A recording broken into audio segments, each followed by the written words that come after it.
Buta sebelah mata memaksa pemegang pingat gangsa Tamasya Sukan Si Thailand 1995 Balqish Ahlal menamatkan karier lebih awal dari apa yang dirancang. Ibarat jatuh ditimpa tangga. Apabila beliau kemudiannya disahkan mengidap penyakit kronik, bagaimanapun ia hadir mengajar erti ketabahan dan tidak berputus asa. Projek Ramadan 2026 dibawakan oleh penaja utama Dongfeng Cars Malaysia by CADB, anak syarikat Perkhemah.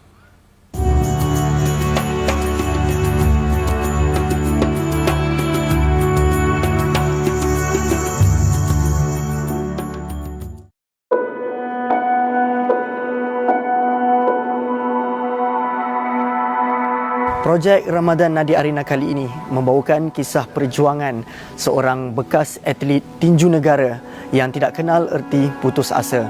Pemenang pingat gangsa di Tamasya Sukan Si Thailand 1995, Balqish Ahlal serta isterinya kini terpaksa berdepan realiti kehidupan yang lebih mencabar. Balqish terpaksa akur kehilangan penglihatan sebelah mata ketika beraksi di pusingan akhir kejohanan tinju Asia 1996 menentang peninju Indonesia. Keadaan memaksa beliau tamatkan karier lebih awal meskipun ia pahit untuk ditelan. Saya fikir bertinju ni bagi saya puas kan, tapi bila jadi macam ni saya terasa macam mana cakap saya rasa sebab lah bila jadi macam ni kan. Tak ada macam orang kata kita minat tu nak ke depan tapi tiba-tiba putus di tengah jalan. Puncanya bila saya bertemu final di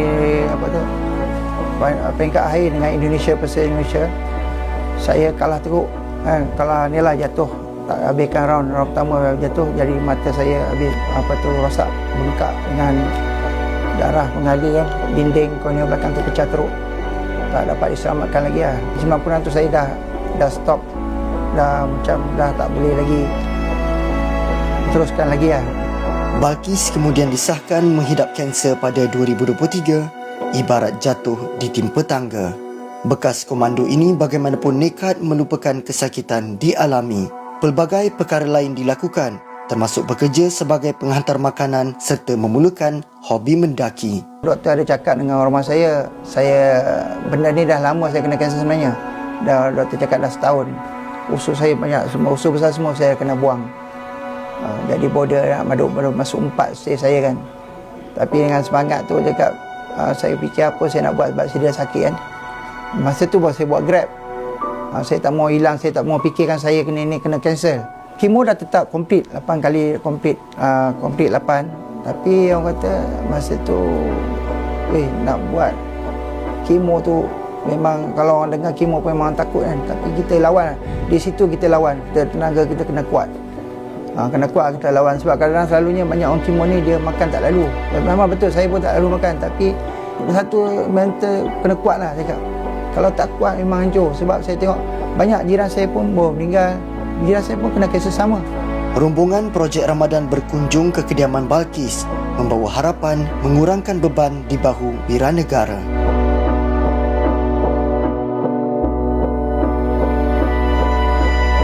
Dengan perkembangan macam ni, kita pun perkemar dunia korporat kat luar sedar yang mereka adalah golongan-golongan yang perlukan kita beri perhatian juga.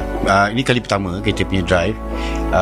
Kita lebih kepada observation dan juga memerhatikan bagaimana keadaannya dan macam mana proses ni semua ni.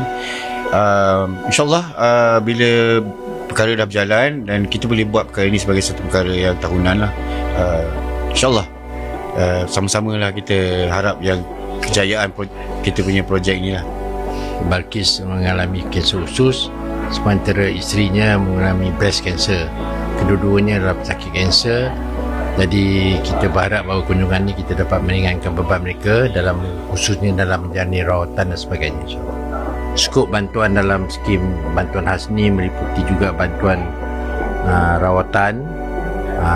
Kebetulan dalam ahli-ahli yakin semua telah pun diberikan keistimewaan untuk mendapat second class di hospital kerajaan, dan juga bantuan-bantuan rawatan emergensi seperti peralatan yang tidak ditanggung oleh pihak hospital dan sebagainya. Walaupun buta sebelah mata dan mengalami kanser, ia bukan penyebab untuk Balqish berputus asa. Malah ia dijadikan sebagai pemangkin semangat untuk terus kuat.